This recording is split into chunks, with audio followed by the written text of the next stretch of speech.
E aí, pessoal, tudo bem? Quanto tempo, né, aqui no Instagram? A gente ultimamente estava fazendo lives no YouTube, né? E você que está me vendo ao vivo, está no Instagram. Se você está me vendo gravado, você está me vendo no YouTube. Está curtindo os nossos conteúdos? Está gostando do que a gente tem passado para vocês? Compartilhe os nossos vídeos à vontade.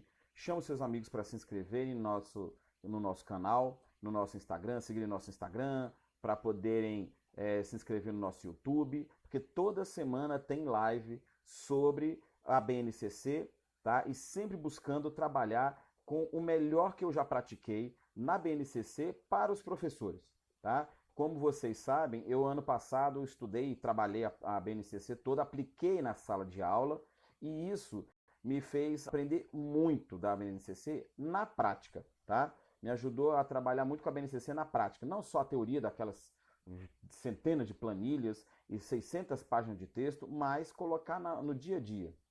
E eu continuo aplicando. Eu estou lá no chão de fábrica, na sala de aula, trabalhando com a BNCC. E é isso que eu quero trazer para vocês, sempre nas nossas lives, as práticas que eu tenho utilizado. O tema de hoje é de habilidades e competências, tá? E assim, a primeira coisa que eu percebo, né, que a gente tem analisado, pensado e falado muito nas lives, é a questão da competência, são as 10 competências, né, que eu já tenho outros vídeos que a gente falou sobre isso, né, que rapidamente eu vou falar aqui para vocês. Conhecimento é a primeira, a segunda, pensamento científico, criativo e crítico, tá, que eu estou com a tabela aqui do lado. O terceiro, senso estético, quarto, comunicação, depois a gente tem a quinta, que é argumentação, a sexta é a cultura digital, depois a gente tem, opa, volta, a gente tem depois a autogestão, autoconhecimento e autocuidado, na sequência, empatia e cooperação, e por fim, a autonomia. E isso são as competências, tá? As 10 competências originais da BNCC. Só que as habilidades são centenas de habilidades. Por quê? São centenas de habilidades porque a gente tem as habilidades gerais, né? As habilidades ou melhor, desculpa, as competências gerais, a gente vai ter as competências de cada área, né, de humanas, de exatas, da saúde, depois a gente vai ter as habilidades de cada competência. História tem uma pancada de competências, aí você vai ter em matemática, em inglês, em gramática, várias competências em cada área. E aí a gente vai falar das competências e habilidades na aula de hoje, beleza? Vocês podem mandando perguntas se tiverem aí e a gente vai falando, certo? A primeira questão, o que é mais importante trabalhar? É mais importante trabalhar a competência em sala de aula ou a habilidade em sala de aula? Você quer um aluno habilidoso ou competente? O que é mais importante para você? Né? A princípio, a gente vai pensar, tem que ter um aluno competente, ele tem que saber fazer as coisas. Tá? Só que a competência é uma consequência. O que acontece de início é que o aluno precisa ser habilidoso. Tá? A habilidade traz a competência e não o contrário. Tá? Vamos pegar um exemplo prático do nosso dia a dia. Você tem um mecânico do seu carro. Né? Aí você tem um mecânico do seu carro e ele vai fazer a troca do amortecedor. Né? Se o cara é habilidoso, ele faz essa troca com rapidez, ele faz essa troca com facilidade, né? Ele faz essa troca com uma boa técnica. E isso mostra para as pessoas, mostra para o mercado, mostra para os concorrentes, mostra para os clientes que ele é competente. Né? O cara não vai chegar e falar, eu sou competente aqui, trabalhem comigo. Não. A habilidade mostra a competência. Tá? A habilidade mostra a competência. Certo? Então é importante a gente trabalhar a habilidade dos alunos, e é em cada área, em cada disciplina, e a gente buscar fazer o trabalho disso olhando para as competências. Tá? Mas presta atenção, a gente está falando aqui das habilidades, trabalhá-las para desenvolver essas habilidades nos alunos para que eles atinjam a competência. Só que quando a gente pensa na habilidade para aplicar para os alunos, a gente tem que ter como pano de fundo, tá? Como pano de fundo, as competências. Em história, que é a minha área, por exemplo, eu vou ensinar os alunos sobre a questão de trabalhar o conceito de democracia grega, tá? Então, é uma habilidade que eles vão adquirir, entender sobre democracia e tal, democracia grega e a aplicação nos dias de hoje dessa ideia de democracia. E aí a gente vai pegar algumas competências das competências gerais. Exemplo, vamos pegar a questão da argumentação, a pessoa saber argumentar num debate político, né? O aluno entender um debate político que esteja acontecendo na televisão, né? Ah, esse daqui argumenta melhor do que aquele dali. Interessante. A pessoa pegar o senso crítico, né? O pensamento científico, crítico e criativo. Analisar, pô, o que esse cara tá falando aí é fake news. Ah, o que o outro tá falando também é um monte de besteira. Quem tá falando a verdade? Por que eles estão mentindo? Então é analisar. E isso tudo a gente colocar como pano de fundo quando está trabalhando uma habilidade específica. No caso desse exemplo, é o conceito de democracia na Grécia. Tá? Então é sempre a gente buscar a questão do que é hábil e do que é competente. Tá? Vocês que assistiram, que viram a postagem de hoje na nossa timeline, e se você está vendo gravado, é só ir lá no nosso Instagram e ver a postagem do dia 30 de junho, tá? De 2020. A gente tem, eu coloquei lá na postagem o seguinte, as definições de habilidade e competência, tá? Característica, a habilidade é o seguinte, característica ou particularidade daquele que é hábil, que é o que eu falei agora, tá? E capacidade, destreza, agilidade, demonstração de destreza, engenho, né? Capacidade em si. Então, habilidade é característica ou particularidade daquele que é hábil, né? A pessoa que sabe fazer algo, ela é habilidosa, ela tem a habilidade necessária e, consequentemente, vai ser competente naquela atividade. Tá? Já a questão da competência vem capacidade que é resultado de profundo conhecimento que alguém tem sobre um assunto. Né? Como eu dei o exemplo antes. O mecânico que sabe trabalhar bem, trabalha de forma honesta, rápido e tal, com qualidade, ele é competente, ele é habilidoso, porque ele sabe fazer o serviço dele, consequentemente, ele é competente. Tá? A outra definição, capacidade de fazer alguma coisa, aptidão. Tá? Então a gente vê a habilidade é aquele que é hábil, que consegue resolver alguma coisa com agilidade, e o outro é que tem uma capacidade de fazer alguma coisa. Um faz, o outro tem a capacidade de fazer. Tá? É importante a gente estar sempre com isso em mente.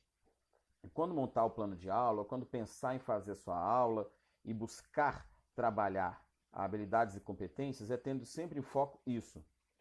Trabalhar primeiro a questão da habilidade, tá? Trabalhar primeiro a habilidade do aluno, do estudante, para depois trabalhar a competência. Tá? Jambeiro, mas por que você está falando isso de habilidade e competência para lá e para cá?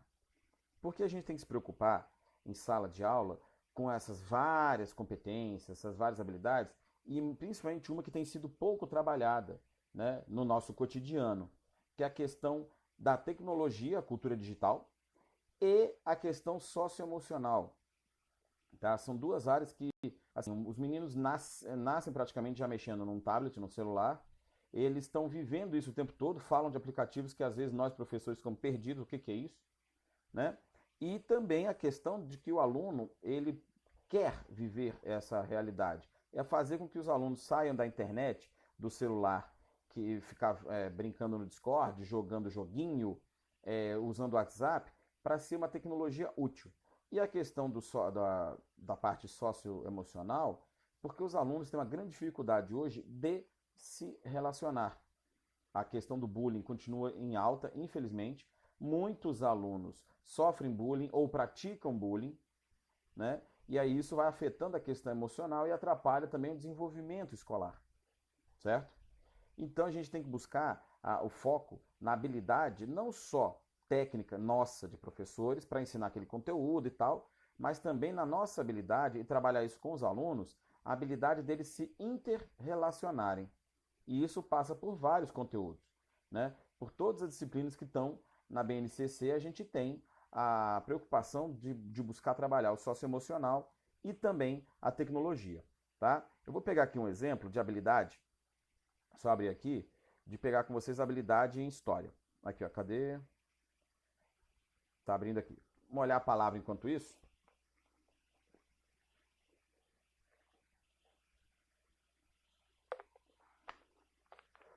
Hidratem-se, viu, gente? Bebam muita água, é importante, é fundamental beber água. Aqui. Tem uma habilidade aqui, vou colocar aqui para vocês. É uma habilidade do 9º ano, tá? Que ela vai falar o seguinte: essa habilidade se refere a identificar motivos que levaram ao surgimento do fascismo na Itália no contexto pós-guerra e sua consolidação e difusão a outros países europeus no âmbito da Grande Depressão de 29. Tem que se relacionar à teoria nazista da superioridade alemã e pureza da raça ariana, com as práticas de segregação, cadê aqui? E extermínio de judeus e outros grupos sociais.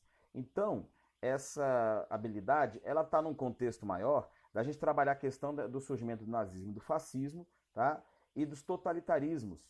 Então, a gente tem uma competência geral da área de história, que é você trabalhar a questão do totalitarismo e conflitos mundiais. Aí você vai para um subnível de uma outra competência mais direcionada, da gente trabalhar com a questão dos processos de fascismo e nazismo, até chegar à habilidade em que a gente tem que explicar como é que surge o fascismo, que é depois da Primeira Guerra, o porquê do fascismo e do nazismo terem um grande crescimento depois da crise de 29, e aí chegar e falar como Hitler chegou ao poder, como é que ele perseguiu as pessoas, como é que ele defendia a pureza alemã, a questão da unificação com a Áustria, o espaço vital, e trabalhar em cima disso a habilidade. E quando a gente trabalha isso, a gente vai trabalhar a questão socioemocional dos alunos, nesse exemplo de nazifascismo, colocando os alunos no lugar dos judeus, para eles pararem e pensarem como que os judeus sofreram. A gente trabalha a competência geral da empatia, do aluno se colocar no lugar dos outros e trabalhar o socioemocional. Nossa, a gente sentiu por alguns segundos, imaginamos o que aqueles alunos, o que aquelas pessoas no campo de concentração estavam sentindo. Então, quando a gente sente isso, a gente se coloca no lugar do outro, a gente está trabalhando o socioemocional. E o estudante vai entender aquela situação, já está pegando uma competência. Quando você, professor, utiliza o celular, por exemplo, ou o tablet, ou o seu computador e joga uma pesquisa no projetor, você está trabalhando a competência da cultura digital. Pegar o Google Earth, por exemplo, e fazer uma ampliação e mostrar os campos de refugiados, né, mostrar o campo de Auschwitz, o campo de concentração, mostrar como é que ele é hoje, que é um ponto turístico macabro, mas é um ponto turístico, e aí depois comparar com fotos da época, com pequenos vídeos que tem disponíveis no YouTube. A gente está utilizando a tecnologia de uma forma útil, de uma forma prática. Aí você pega, aí faz um exemplo, perguntar para eles, ó, em cima do que a gente viu num vídeo de 2 minutos aqui, das fotos e tal, faz um texto aí de um parágrafo sobre o que vocês entenderam, análise de vocês, alunos, pessoal, sobre o que vocês entenderam disso e tal, e do que vocês sentiram. Aí o aluno está trabalhando a segunda competência, que é o senso crítico. Né? Então a gente consegue, em um exemplo simples aqui, trabalhar 3 competências diferentes. Né? Então é assim que você, professor, deve trabalhar também. Né? Estudar as habilidades, trabalhá-las e, em cima das habilidades, puxar as competências no seu método de aula. Né? Pode ser só com o pincel e o quadro, pode ser com a tecnologia, que eu sempre recomendo, porque a tecnologia está disponível aí para a gente, sempre para ser explorada. Ela está disponível, ela está falando, me usa. E a gente tem que usar. Tá? Quanto mais a gente utilizar a tecnologia, melhor para nós professores, porque a gente tem mais recursos didáticos, fica melhor ainda para o aluno poder aprender. Tá? Uma outra forma da gente utilizar é pegando os recursos que a gente tem hoje disponíveis, como a Netflix, por exemplo. Tem uma montanha de filmes, de documentários para poder assistir. Um deles que eu estava vendo é O Monstro ao Lado, a recomendação de um amigo meu, que é um documentário em 5 episódios, tá? Como se fosse uma pequena série, mostrando a história de um cara que foi acusado de ser Ivan o Terrível, um cara que era chefe da câmara de gás de um campo de concentração. E o documentário inteiro passa com a questão do processo em cima dele. Né? É super interessante mostrar para os alunos, para eles assistirem um documentário desse e ser debatido em sala de aula. Vai ter a questão de tecnologia que estão utilizando para ver, a empatia também, a questão do senso crítico, né? A gente buscar a trabalhar várias situações diferentes. E são imagens reais. Então a gente consegue trabalhar o contexto, né, em cima disso. Ah, Jambeira, mas é fácil você falar de história. Eu falo de uma outra área. Né? Por exemplo, se a gente pega a parte de inglês, né? A gente pegar o conteúdo de inglês. Né? Ou deixa eu pegar aqui um outro aqui. Cadê? Ciências. Vamos pegar um conteúdo de ciências. A gente pode trabalhar a questão de ciências, como que aconteceu e como que acontece alguma mutação genética que desenvolve um câncer, por exemplo. Né? E aí trabalhar em cima também a questão da empatia, você se colocar no lugar de uma pessoa que está passando por um tratamento para curar um câncer, uma quimioterapia, radioterapia, os enjoos que a pessoa passa, o problema de saúde e tal. Então a gente colocar, sempre praticando isso, colocar habilidade, eu vou pegar aqui, ó, vou pegar uma competência qualquer. Vou abrir aqui a ESMO na aba deles. Só esperando um pouquinho aqui. Gente, eu peço paciência porque coisas ao vivo, né? Quando a gente está ao vivo, o computador não quer trabalhar, ele fica de preguiça. Vou abrir aqui, bora. Enquanto ele está abrindo, a gente buscar trabalhar dessa forma, certo? Fazendo a análise, sempre trazendo a preocupação com o conteúdo que vai ser trabalhado em sala, conectando com outros assuntos que a gente tenha, sempre buscando a questão de fazer a conexão da habilidade, como eu falei no começo, que é o importante nesse momento, depois a gente pegar a questão da competência, tá? Aqui, ó, 7º ano em ciências, matéria e energia. O professor vai ensinar máquinas simples, forma de propagação do calor, equilíbrio termodinâmico da vida na Terra, história dos combustíveis e máquinas térmicas, tá? Aí o professor vai chegar e mostrar os diferentes tipos de combustível, por exemplo, tá? E a questão da poluição. Aí o professor pode trabalhar o meio ambiente, o combustível fóssil, e aí faz a comparação com o combustível do etanol, que é menos poluente, os carros elétricos. Aí o carro elétrico a gente já conecta com a questão da tecnologia, né, da cultura digital, que os carros são com uma montanha também de tecnologia embarcada, né, com Wi-Fi, com tecnologia de GPS e tal e tudo mais. Você consegue utilizar vários recursos do telefone pela conexão Bluetooth no carro. Então você consegue fazer várias colocações da BNCC na sala de aula em uma disciplina diferente. Né? Estou falando porque eu sempre falo da minha, falando de outra que é de ciências. Vamos para uma outra turma. Vou pegar uma outra série aqui, ainda em ciências. A gente vai poder falar, cadê?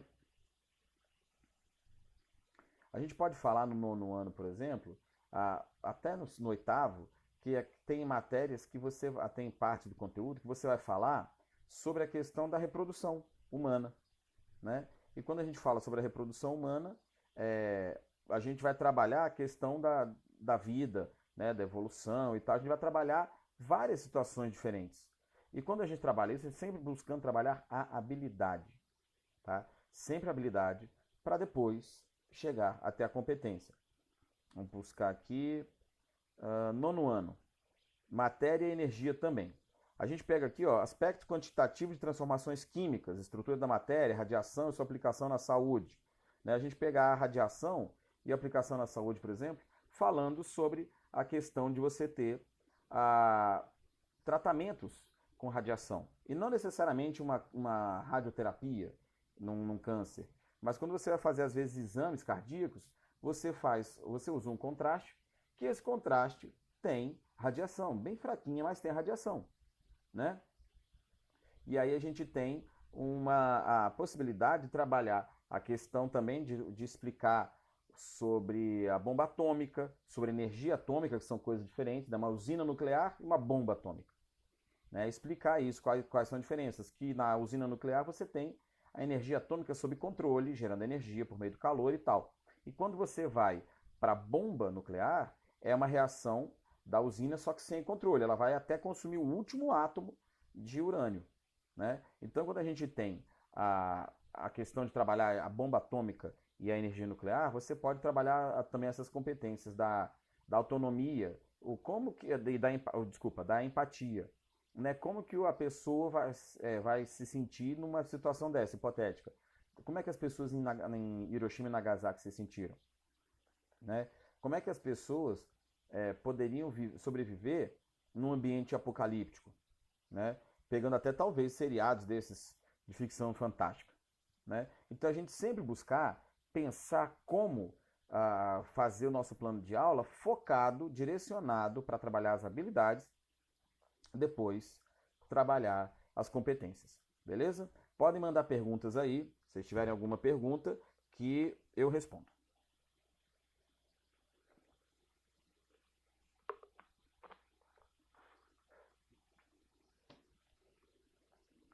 Vou pegar aqui mais uma. Deixa eu passar para outro conteúdo aqui. Esse computador tá lerdo, gente. Vou ter que levar na manutenção para resolver para até a próxima live. Em matemática, vamos para matemática, né? Uma outra disciplina. Quando a gente chega no sexto ano, no oitavo, sétimo ano, que você vai começar a trabalhar com o plano cartesiano, né? Qual é a forma mais prática de se trabalhar o plano cartesiano com os alunos?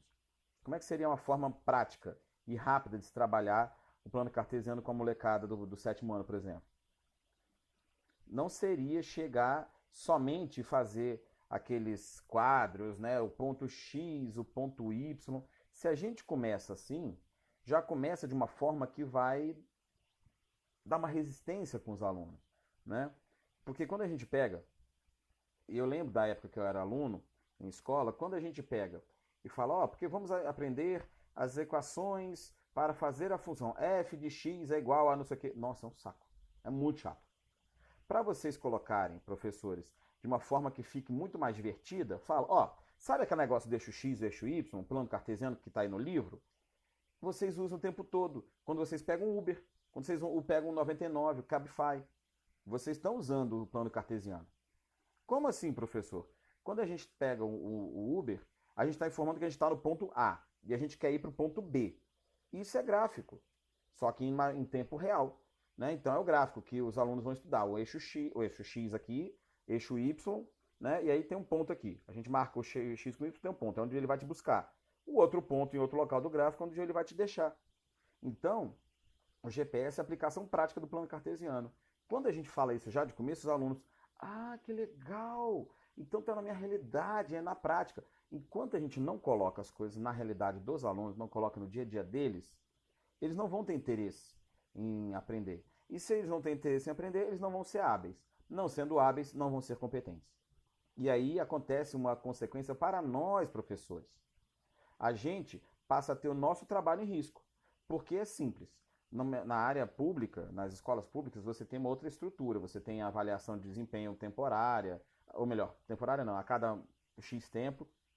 Você tem uma série de situações que garantem uma maior estabilidade. Na rede particular, é assim, não teve resultado, é rua. Você não teve resultado, tchau, você vai rodar. E de uma outra forma, inclusive, quando o professor não entende a BNCC, não conhece sobre a base, vai dar uma aula mais ou menos fora do eixo, vai ter um rendimento menor do que os outros, vai ser comparado e vai ter problema. Então, qual é a importância? Não é só ler a BNCC, é estudar, entender e aplicar a BNCC. E é isso, para isso que eu estou aqui. Que eu, como eu falei, em 2019, apliquei na minha sala de aula durante o ano inteiro, nas minhas salas de aula, e estou aqui agora para poder ajudar vocês, professores, a entender a BNCC, entender como é que ela funciona e qual é a sua aplicação prática. Tá? Aqui, ó, no sétimo ano, um outro ponto que eu peguei aqui, ó, geometria. A questão de simetria, de translação, rotação e reflexão. Tá? Só um segundinho. Voltei, deu um pique, voltei. Então a gente tem a questão da geometria, simetria de translação, rotação, reflexão. Reconhecer e construir figuras obtidas pela simetria, usando instrumentos de desenho ou software de geometria dinâmica. Aí, ó, a competência. Já é a competência da tecnologia, da cultura digital, inserida nas disciplinas, né, em matemática. Estudo e representações planas de obras de arte, elementos arquitetônicos e tal. Aqui ele já junta matemática com arte, com história. Já junta três, só nessa atividade aqui, nessa competência. Então isso já facilita demais para a atividade do professor. É muito interessante que o professor tenha disponível sempre a ideia de eu preciso trazer as coisas para a realidade do aluno. Eu preciso trazer o dia a dia para a sala de aula. Eu tenho que mostrar para o aluno que é interessante o que eu estou falando. Eu tenho que mostrar para o aluno que é legal o que eu estou ensinando para ele. Porque é aquela velha história. A gente só vai atrás do que interessa a gente. A gente só quer saber do que a gente gosta. Ou do que desperta a nossa curiosidade. Se a gente não traz essa curiosidade para o aluno, que é o objetivo final de todos nós sermos professores, é o aluno, se a gente não traz esse conhecimento para ele, a gente não tem função ali. Né? E como eu estava falando um pouco antes, se a gente não se preocupa com a questão de como aplicar as habilidades e depois as competências com os alunos, se a gente não consegue aplicar isso corretamente, nós vamos ter problemas como professores, porque as escolas estão selecionando cada vez mais professores alinhados com a BNCC, que entendem a BNCC. Seleções de provas têm acontecido com perguntas profundas sobre a Base Nacional Comum Curricular, sobre metodologias ativas em sala de aula. Então a gente tem sempre que estar ligado com o aprimoramento de conhecimento nosso de professor, para poder dar sempre aulas melhores. E com isso, a gente consegue, manter o nosso emprego, 2, fazer com que as pessoas estejam com vontade de aprender mais, e 3, manter os alunos atentos e querendo aprender. Tem uma postagem de um outro dia na nossa timeline que eu coloquei o seguinte: o professor ditador e o professor educador. O ditador é o professor que ficava todo sério, dando bronca, falando, vocês têm que prestar atenção em mim, todo mundo cala a boca. Eu sou autoridade, vocês não são nada. Eu fico vomitando meu conhecimento e vocês ficam calados aproveitando. E aí tem o professor educador, que troca ideia, debate, pergunta, puxa a informação do aluno, fala, ô Joãozinho, Pedrinho, o que vocês entendem? Maria, ou Isabela, o que vocês entendem sobre esse tal assunto? O que vem dessa palavra aqui, sei lá, qualquer palavra, vamos dizer, governo. O que vem na sua cabeça da palavra governo? E aí, em cima do que os alunos vêm trazendo, a gente vai trabalhando. Se o professor vai chegar e começar a falar, vamos falar em matemática de números inteiros. O que é um número inteiro para vocês? E os alunos vão começar a falar. Vai sair um monte de piada, um monte de besteira, mas aí o professor, em cima disso, começa a trabalhar o seu conteúdo. Né? Como eu falei agora há pouco, o plano cartesiano fala do Uber, fala do Cabify, do 99, os sistemas que se utilizam para deslocamento de transporte por aplicativo. Né? Se você vai falar de ciências, pode falar de coisas que estão no dia a dia das pessoas. As campanhas sobre a questão do aquecimento global. A Greta, né, a menina sueca que se tornou um ícone da luta contra a depredação do meio ambiente. Né? Então dá para a gente trabalhar muita coisa. Dá para a gente trabalhar na geografia, por exemplo, a geopolítica, a questão dos blocos econômicos, NAFTA, o Tratado Pacífico, o Mercosul, União Europeia, até o Brexit, que é a saída da Inglaterra, que começou a valer hoje. Né? A Inglaterra saiu hoje, oficialmente, da União Europeia. Né? Isso. Inglaterra saindo da União Europeia. Eu fui ouvindo mentalmente ver se eu tinha falado errado. A União Europeia está agora sem a Inglaterra, que era uma potência. Né? Então isso pode ser trabalhado na geografia de uma forma interessante também. Falando, vocês gostam de Inglaterra e tal, não sei o quê. Normalmente os alunos gostam muito de futebol, vão torcer por algum time europeu, e vai falar, os times estão aqui e tal, os times vão continuar jogando bola ali numa boa, vão continuar seus campeonatos, vai continuar existindo a Champions League, mas quando eu tiver a questão de você ter os times, né, o deslocamento de um para outro e tal, as taxas para assistir jogo vão mudar, os jogos podem ficar mais caros. Por exemplo, digamos que a gente tem uma final entre da Champions, entre o Manchester City da Inglaterra e a Juventus da Itália. Né? E aí o jogo final vai ser em Londres. Aí a gente vai ter o pessoal indo da Europa continental para a Inglaterra pagando mais, porque a Inglaterra saiu do mercado comum europeu, então vai ter diferenças agora de taxas, de tributos, etc. Né? Então dá para a gente falar bastante coisa sobre o assunto que a gente quiser falar, buscando sempre a questão da habilidade e da competência. Beleza? Falei um bocado hoje. Se vocês tiverem mais dúvidas, podem mandar no nosso direct aqui do Instagram, ou se você está vendo a gente gravado, pode comentar no vídeo que eu respondo para você o mais breve possível, tá bom? Tiverem alguma outra necessidade, quiserem sugerir temas para as lives também, podem mandar comentários no nosso Instagram, no nosso direct ou nos vídeos do YouTube, que a gente está sempre atento, acompanhando e assistindo, tá? Gostou? Se inscreve no YouTube, segue a gente no Instagram, compartilha com seus amigos, marca os seus amigos nas nossas postagens e chama cada vez mais professores para conhecerem esse nosso trabalho, certo? E fiquem ligados, porque no começo de março nós vamos abrir o curso BNCC para professores, tá? Em que eu vou ensinar vocês passo a passo de como entender a BNCC sem desespero, com agilidade, colocando a BNCC na prática. Essas mais de 600 páginas e dezenas de de planilhas, eu vou mostrar para você como colocar no dia a dia, em sala de aula, sem ter que mastigar essa tonelada de texto. Beleza? Então, fiquem com Deus. Um grande beijo, um grande abraço do professor Jambeiro. Tchau, tchau.